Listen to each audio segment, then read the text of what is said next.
A Wild Prairie Rose by Oliver Hale. The late afternoon sun cast long shadows across the dusty streets of Silver Creek, Montana Territory, 1875.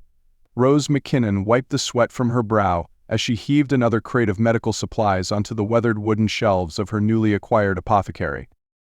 At 23, she'd gambled everything on this venture, trading the security of her Boston home for the promise of independence in the West.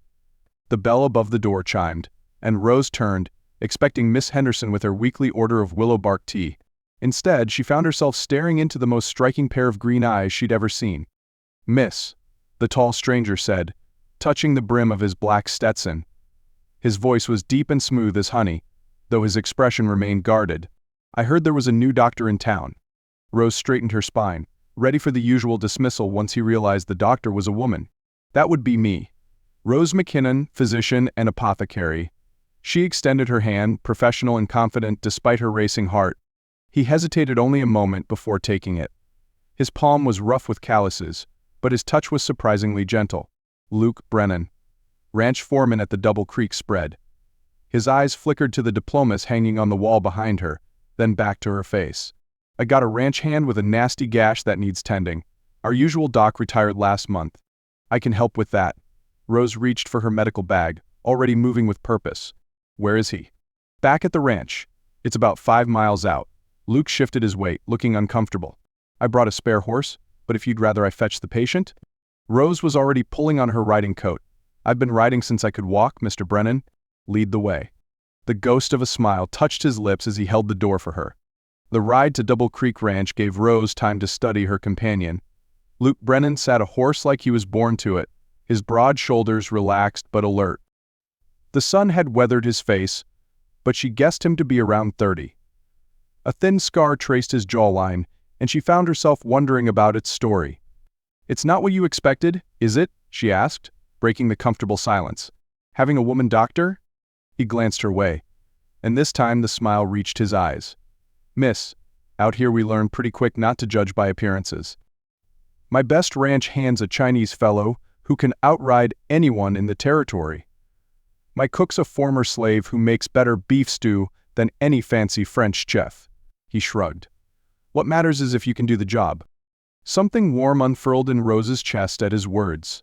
She'd spent so long defending her choices to her family, to society, to other doctors, that his simple acceptance felt like a gift. The injured ranch hand turned out to be a young man who'd caught his arm on a broken fence post. Rose cleaned and stitched the wound with practiced efficiency, all too aware of Luke watching her work. His presence filled the small bunkhouse, making it hard to concentrate on anything else. "You've got steady hands," he commented as she finished bandaging the wound. "They need to be, in my line of work." Rose packed away her supplies, pleased with how the stitches had turned out. "Keep it clean and dry," she instructed her patient. "Come see me in a week to have those stitches removed." Outside, the sun was setting, painting the prairie in shades of purple and gold.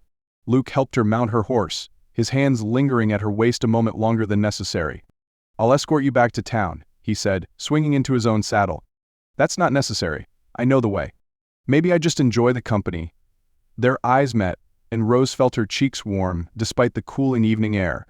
That ride marked the beginning of something neither of them had expected.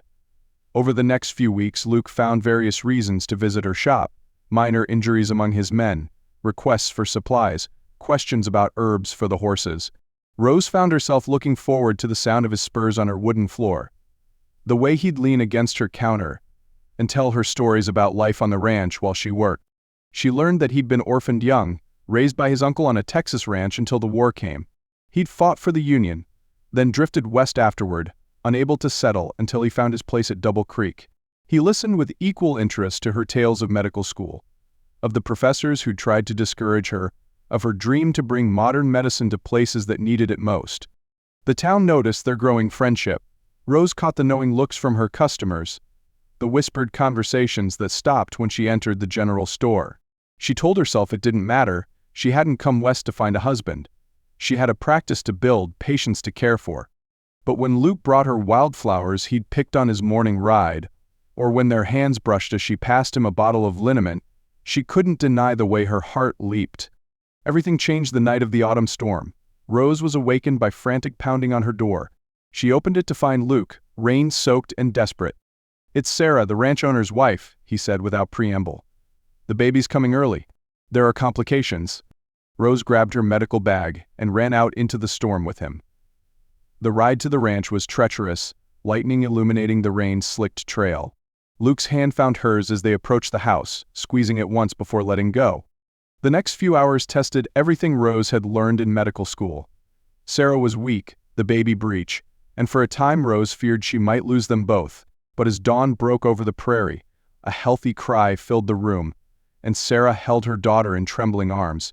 Rose stepped outside, exhausted but satisfied. Luke was waiting on the porch, his face showing the strain of the long night. "They're both fine," she assured him, and watched as relief transformed his features. Before she could say more, he pulled her into his arms, holding her tight against his chest. "I don't know what we would have done without you," he murmured into her hair. Rose relaxed into his embrace, too tired to maintain her usual professional distance. "I'm glad I was here." He pulled back just enough to look at her face, his hands still warm on her shoulders. "Rose." The way he said her name made her breath catch. "I know you didn't come out here looking for this, but—" She pressed her fingers to his lips, stopping his words. "I came out here looking for a place where I could be myself, where I could do the work I was meant to do." She smiled up at him. "I found that.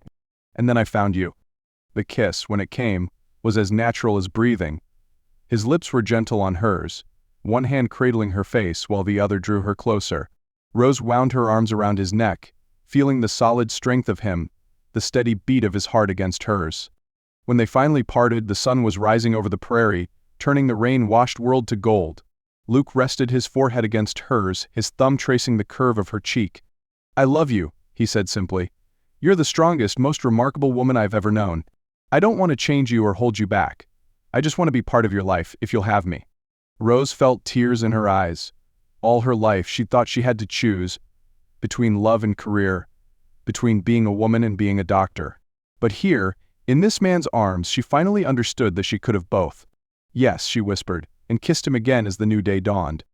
In the years that followed, the folks of Silver Creek would often remark on what a fine pair they made, the lady doctor and the ranch foreman.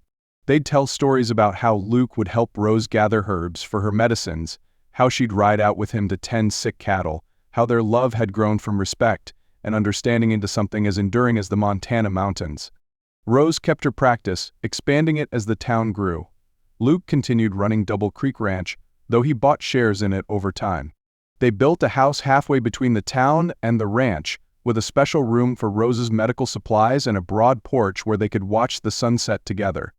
And if anyone found it strange that a respected physician had married a ranch foreman, or that said foreman was perfectly content to have his wife racing off at all hours to deliver babies and set broken bones, well, that was their concern.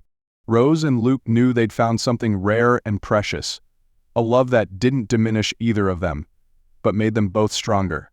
In time, their story became part of Silver Creek's legends told around fireplaces and at barn dances. It was a reminder that love could flourish in unexpected places, that happiness could be found by those brave enough to forge their own path, and that sometimes the greatest adventure of all was finding someone who saw you exactly as you were and loved you all the more for it.